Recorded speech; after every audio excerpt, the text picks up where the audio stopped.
West Hill United is a progressive spiritual community where how you live is more important than what you believe. West Hill United is a people, a place, an idea. We are a community living out of a progressive faith, striving to make a positive difference in our own lives, the lives of others, and the world. Join us Sundays at 10:30 a.m. or connect with us at any time. Hello, and give greetings to all of you who have journeyed to West Hill today, whether it was physically to 62 Park Drive or virtually via the wonders of Zoom. My name is Chris, and I would like to say that, quote, to those who like West Hill's domain, we give you our welcome refrain. If you've been here before and have come back for more, it's lovely to see you again. Today, we launch our summer series exploring the H.E.R.O model of wisdom, H.E.R.O, the acronym for humility, empathy, reflection, and openness. Can you turn them up just a little bit? Joe Pittenger will be guiding us in a thoughtful reflection on wisdom as it relates to humility in a world that often prizes certainty and confidence.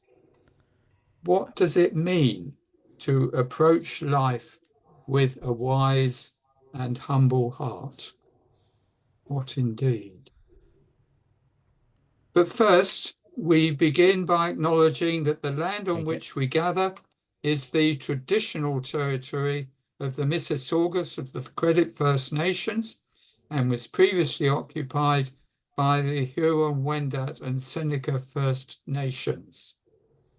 This land is covered by Treaty 20 and the Williams Treaties of 1923, and it lies within the lands of the protected Dish with One Spoon Wampum Agreement of 1701, an Indigenous citizenship law made between the Haudenosaunee and Anishinaabe nations in 1701 that extends from Montreal to Fort Erie. One of the core values within the idea of a dish with one spoon is that those who use the land should not abuse the land. Individuals and groups should only take what they need from the land so that there will be a healthy, long-term, sustainable environment. All participants in the agreement had the responsibility to ensure that the dish would never be empty by taking care of the land and the living beings on it. And there's just one reading this week. It's in the form of a poem by Sue Ellson, and it's called An Intellectual Humility Poem.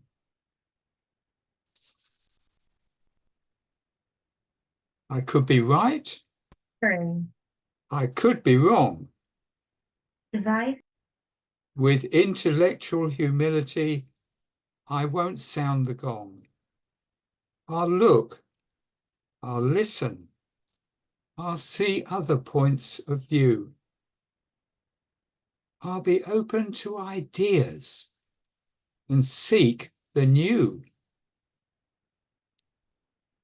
I'll acknowledge mistakes, apologize if misconstrued, adjust and be flexible.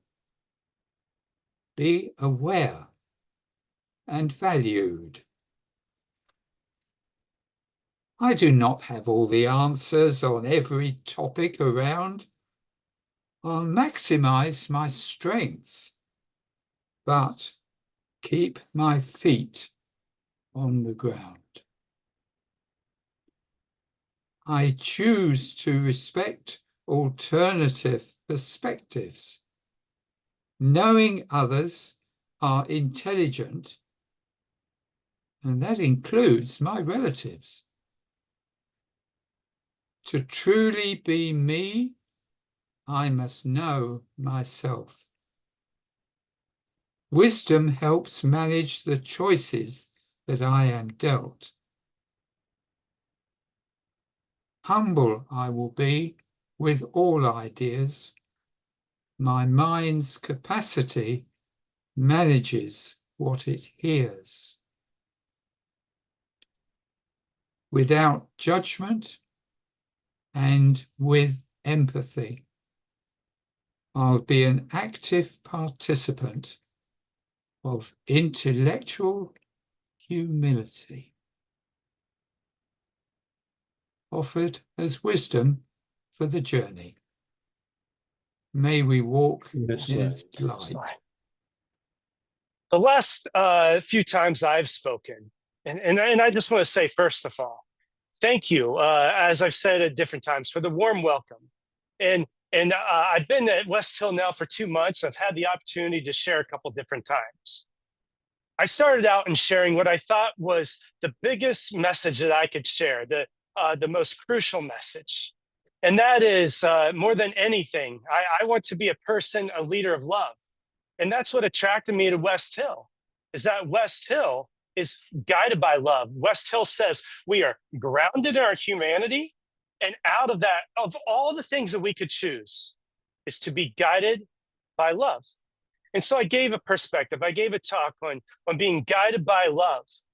And I shared that, all of us, and if you want to take a moment, as I think I did when I spoke, look around, all of us, all the people in the room here, all the people on Zoom, all the people that we know, our family, our friends, all the people in the world today, all the people who are generations and centuries before us, which is amazing to think about, all the people who have been here on earth.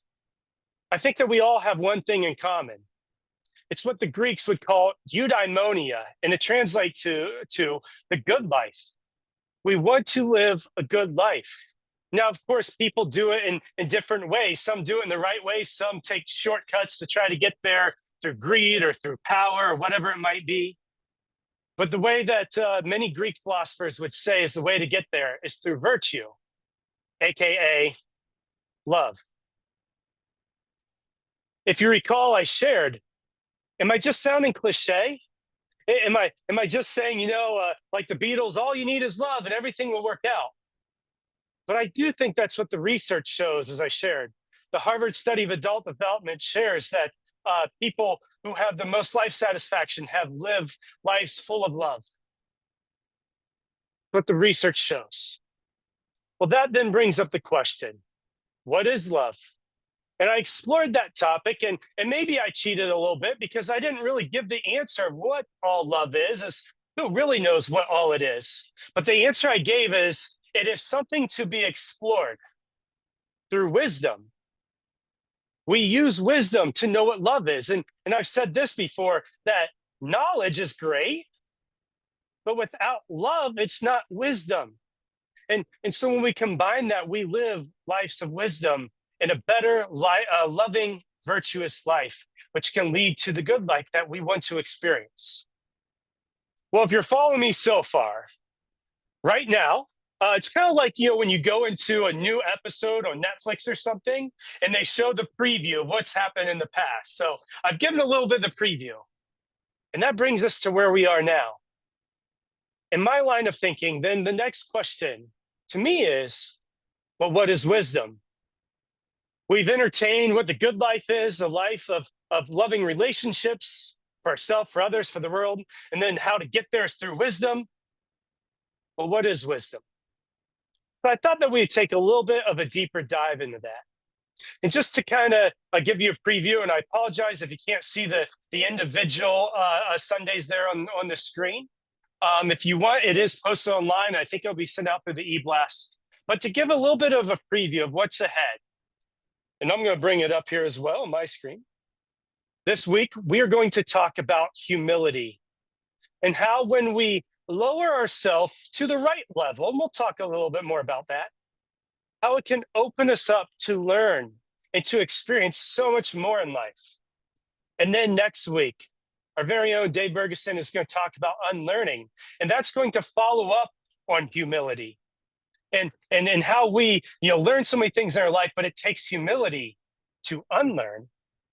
The week after that, I'm going to talk about empathy. And from there, we're going to have a talk on emotional regulation and how to practice emotional first aid. And then following that, we're going to have a talk on reflection, where research shows and lots of philosophers have said when we reflect, it gives us a chance to practice mindfulness, to take a moment and to look back and say, hey, this was good. I could improve this, and I want to keep doing this.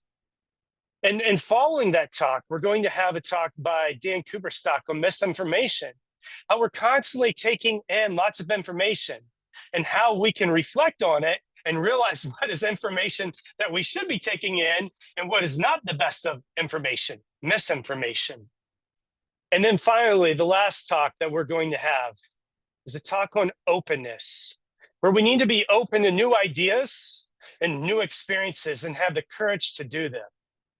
If you're curious, these different pillars of wisdom throughout this, if you want to talk to me at any point, I can show you some of the research. This comes from a lot of ancient philosophers' time-tested wisdom, but I also appreciate when you have the old wisdom, but then you have modern-day science. And so this is built on a couple different newer scientific models of what wisdom is. I'm excited to explore this with you. This week, humility.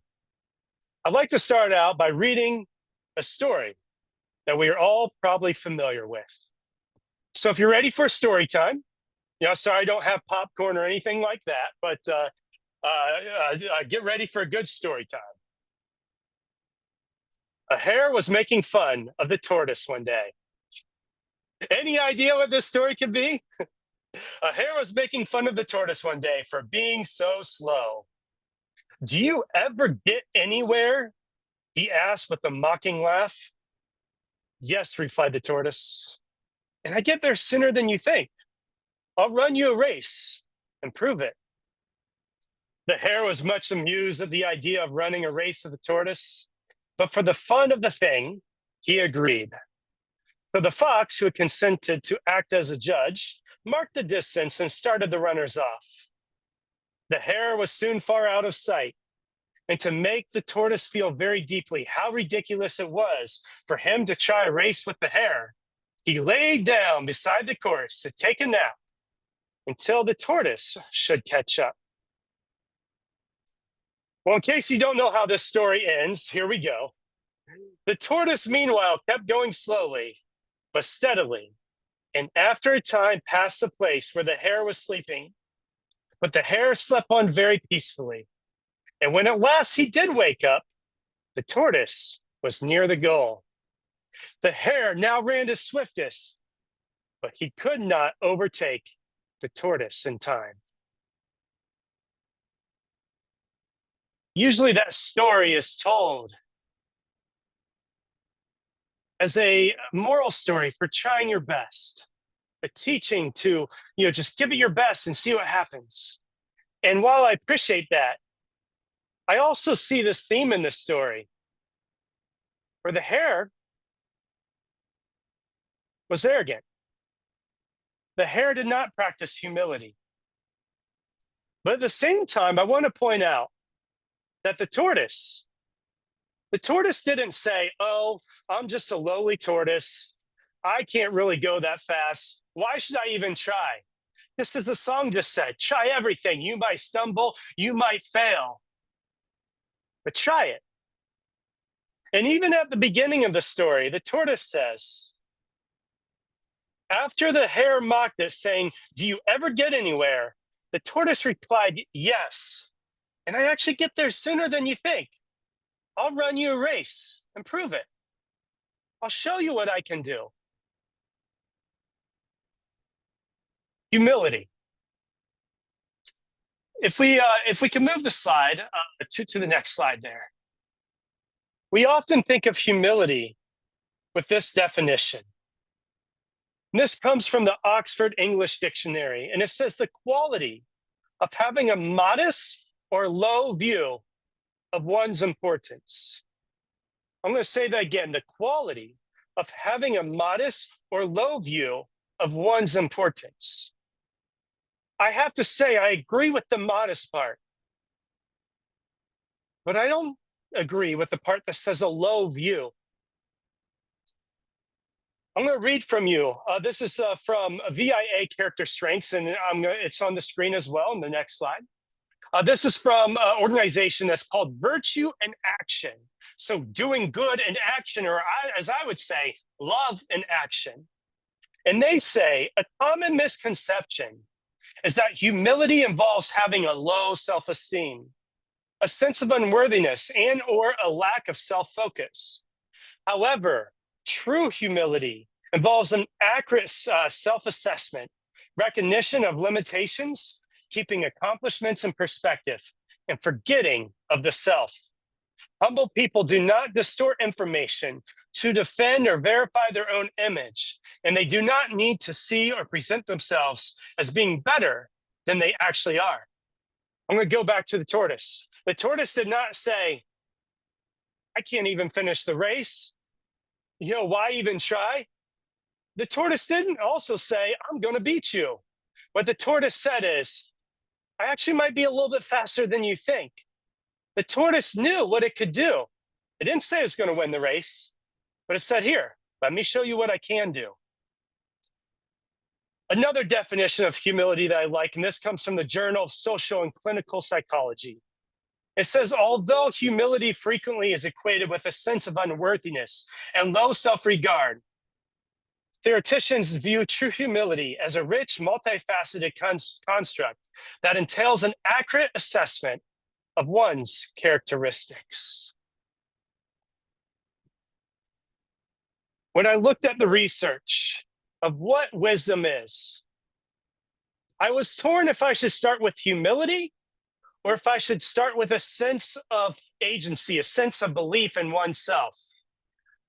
Some of the research says humility. A lot of the ancient philosophers would say humility. And I'm paraphrasing, but as Socrates once said, what I do know is that I don't know anything. So on one hand, you have humility, but then there's also research done. Dr. Judith Gluck, she states that it starts with a belief in yourself. And I think that both things can be true at once. And so another word that I might give for humility is honesty. Try everything, as the song shared. Be the tortoise. What can I do? I know myself, as philosophy has also told us, know thyself. Be honest. Humility for me, for example, could be, I know that maybe I could do things to help improve our environment, but I also know that I can't step in front of a semi, to save an insect. It's being honest with myself.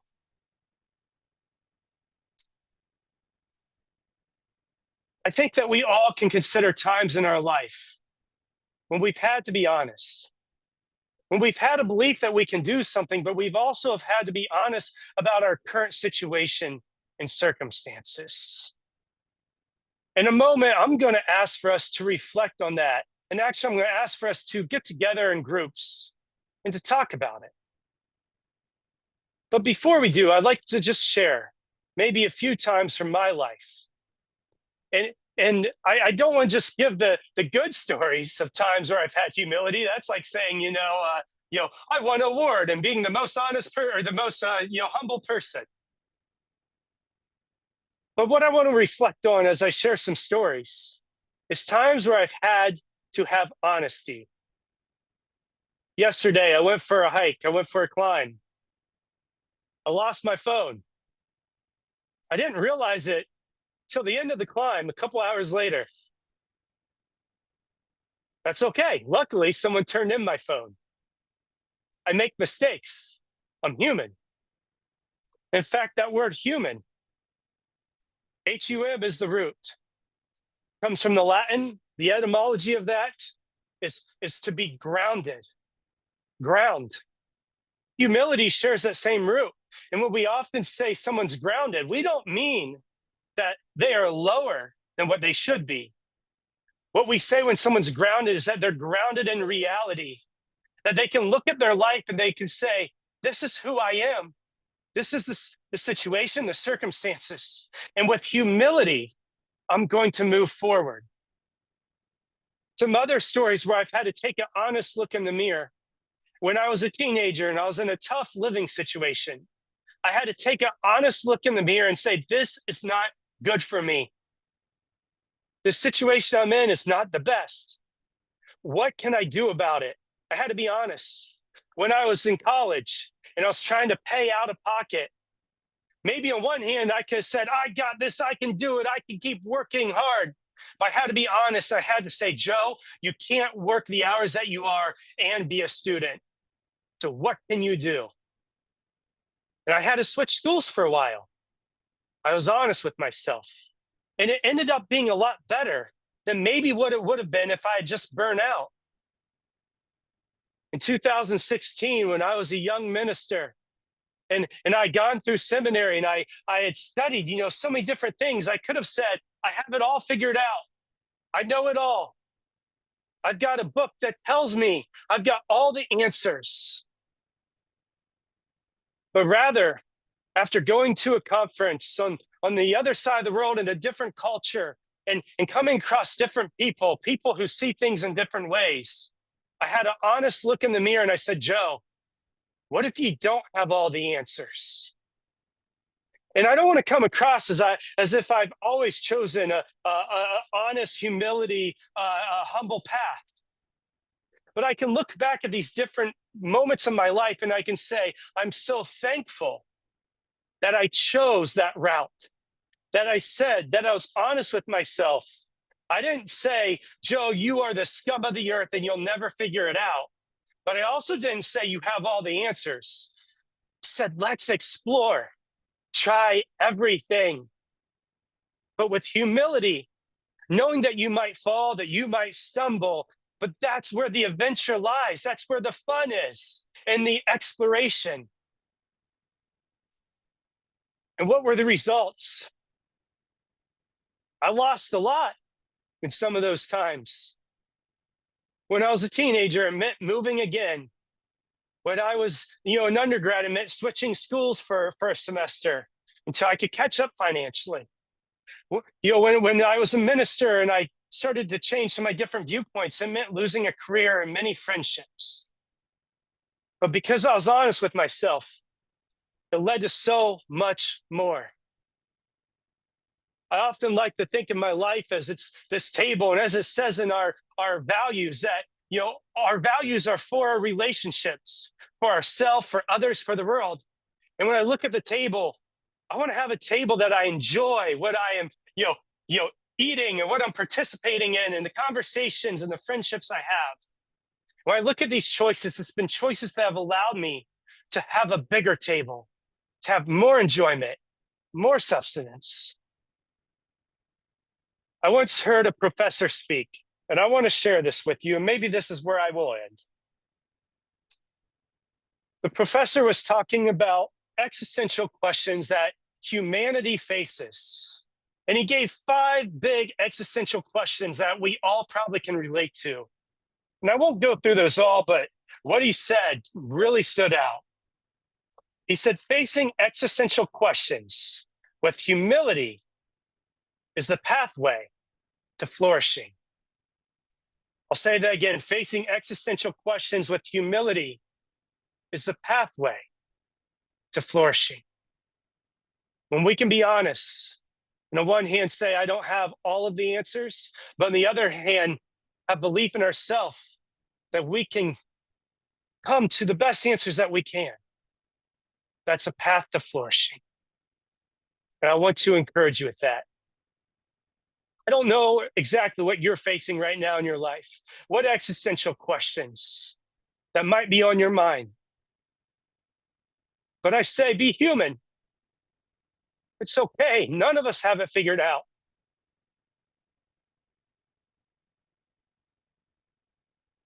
That's why we come together, to share light, to give perspective, to help each other.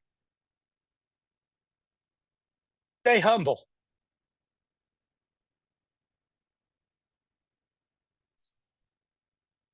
At this time, I'm going to try something a little bit different from me that I haven't seen us do, at least in my time with West Hill.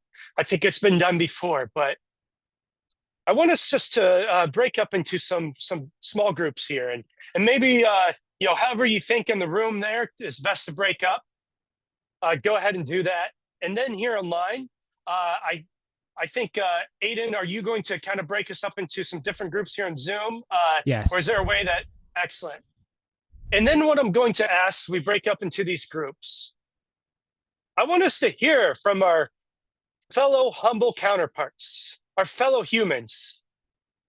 And I have these questions on here, 2 questions I'm going to ask for us. And I'll read those here.